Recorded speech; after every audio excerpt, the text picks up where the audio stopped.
আমলনামা পাওয়ার পর স্থাপন করা হবে মিজান অর্থাৎ ন্যায়ের পাল্লা।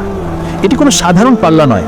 এই পাল্লায় সমগ্র আসমান জমিন রাখলেও জায়গা থেকে যাবে। সেই মিজানের সামনে প্রত্যেক ব্যক্তিকে একা একা দাঁড় করানো হবে। এরপর শুরু হবে জীবনের প্রতিটি মুহূর্তের ওজন। মানুষের ছোট বড়, প্রকাশ্যে গোপন, জীবনের প্রতিটি ভালো এবং মন্দ কাজের ওজন করা হবে। এক পাল্লায় রাখা হবে তার সমস্ত নেকি, অন্য পাল্লায় রাখা হবে তার সমস্ত পাপ। শুধু নামাজ রোজা নয়, সেদিন ওজন করা হবে তোমার বলা ছোট্ট একটি সত্য কথা।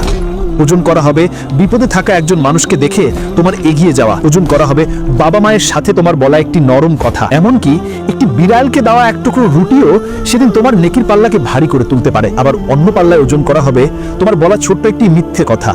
ওজন করা হবে অহংকার করে তোমার তাকানো। ওজন করা হবে কাউকে না জানিয়ে তার সামান্য হক নষ্ট করা। এমনকি অন্তরের সামান্য হিংসাও সেদিন তোমার পাপের পাল্লাকে ভারী করে দিতে পারে। সেই মুহূর্তটা হবে অত্যন্ত ভয়ঙ্কর। কোটি কোটি মানুষের সামনে তোমার জীবনের প্রতিটি গোপন কাজ ওজন করা হচ্ছে। একবার ভেবে দেখুন, আপনি ভাবছেন গোপনে কারো চুরি করছেন, কারো হক নষ্ট করছেন, কেউ দেখতে পাচ্ছে না।